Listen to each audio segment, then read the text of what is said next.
March 30th, 1981. A single shot rings out, changing everything. The 40th President of the United States, Ronald Reagan, had just concluded a speech at the Washington Hilton. It was a clear, unseasonably warm afternoon.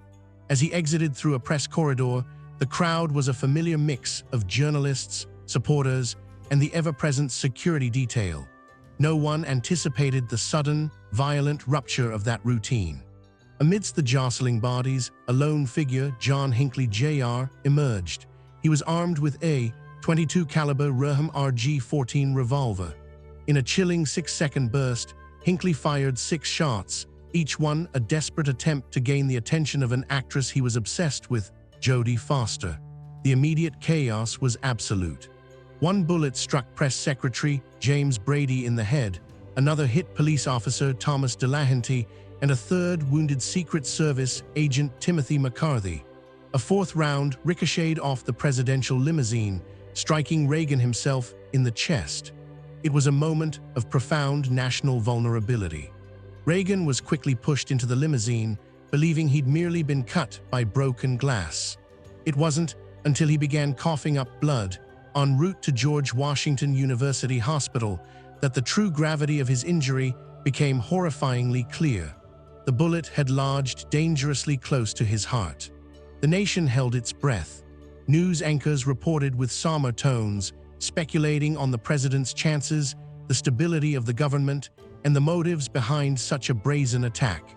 The fear of another political assassination, so vivid from just 2 decades prior, loomed large. Meanwhile, the man responsible, John Hinckley Jr., was subdued on the scene. His motive, initially perplexing, slowly unraveled to reveal a disturbing narrative of obsessive delusion. He wasn't a political extremist. He was a stalker, driven by a twisted fantasy. Hinckley's fixation on Jodie Foster began after repeatedly watching the film Taxi Driver. In the movie, Travis Bickle attempts to assassinate a presidential candidate to impress a woman. Hinckley saw himself as Bickle and Foster as his Betsy. This cinematic fantasy bled disturbingly into his reality. He'd previously attempted to stalk Foster at Yale University, sending her numerous letters and making phone calls. When these advances were rebuffed, he escalated his plans, believing a public, violent act would finally win her admiration. The president simply became the unfortunate target for his warped theatrical debut. Reagan's recovery was remarkable. His famed wit, even in the face of death, shone through. Upon arriving at the hospital, he famously quipped to his wife Nancy, "Honey, I forgot to duck." To the surgeons, he declared, "Please tell me you're all Republicans." His composure was legendary. The immediate aftermath saw a surge of public support for Reagan. His bravery and good humor in the face of near-fatal injury endeared him further to the American people. It was a moment that, perhaps unexpectedly, strengthened his nascent presidency. The legal battle for John Hinckley Jr. was protracted and controversial. In 1982, he was found not guilty by reason of insanity. This verdict sparked a national outcry and led to significant changes in federal and state insanity defense laws across the United States. Many felt justice had been denied. Hinckley was committed to St. Elizabeth's Hospital, a psychiatric facility in Washington, D.C., where he remained for decades. His life, and the lives of those he wounded, were forever altered by those 6 seconds of gunfire. James Brady, in particular, suffered lifelong debilitating injuries. The legacy of the assassination attempt extends beyond the immediate victims. It highlighted the fragility of power and the ever-present threat of lone actors. It also spurred greater scrutiny on gun control, though significant legislative changes proved elusive for decades.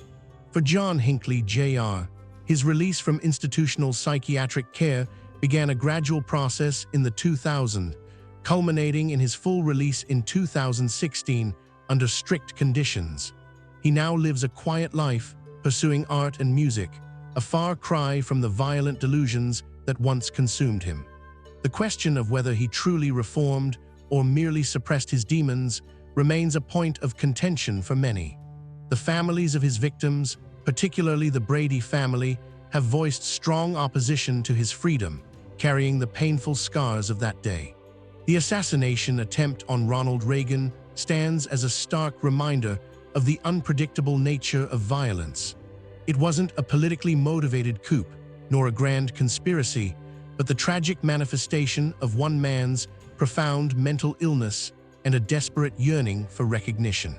Its impact resonated through American society, influencing legal precedents, security protocols, and the public's perception of presidential vulnerability. A fleeting moment of terror, yet one that carved a permanent mark into the annals of modern history. Subscribe and join us as we delve into more pivotal moments that shaped our world.